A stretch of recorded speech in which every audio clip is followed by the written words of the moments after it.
DJ Puzo, DJ Mikey D, Mr. Polo Kwanetse, Kateo Outer Vestila, Zambala, Kalisto, Shikamana Peturo, Cindy Peppa, Chili Feke, Nanzama Chef, Agatsira Ngoma Ejiti, Sani Peshet, Nopara Naka Feka Nembe, Rasta Clark, Data Sakaji, Zinda Kavaloka, Kuta Kunge Lockdown, Indirikuro, Mangoma Mangwe Asiri Fain, in the Kavaloka, Pandava Sava Pabu, Deva Kava Buddha, Mananga Vitam, Sinda,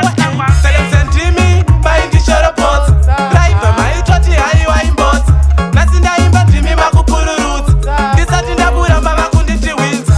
Timmy, buying the Shoro Pots, Driver, my Toti, Iwa in Bots, Nasinda Imba, Timmy Makupuru Roots, Disatinda Buddha, Mama Kunditi Wins, Vangwe, Takatanga Chipamburwa, Nevangwe Vedu Chifinurwa, Tupu, Gomaraku Buddha Urwa, Makete Titi, Takuta Urwa, Emana dangerous,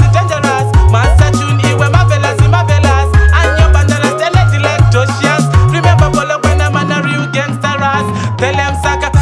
Timmy, buying the Shoro Pots, Driver, my Toti, Iwa in Bots, Nasinda Imba, Timmy Makupuru Roots, Disatinda Buddha, Mama Kunditi Wins, Timmy, buying the Shoro Pots, Driver, my Toti, Iwa in Bots, Nasinda Imba, Timmy Makupuru Roots, Disatinda Buddha, Mama Kunditi Wins, Chama Jumpstart, Toro Wango Mama Neru Kunyange Maskat, Tova Ita Wastat, Chivunza Kawasaki.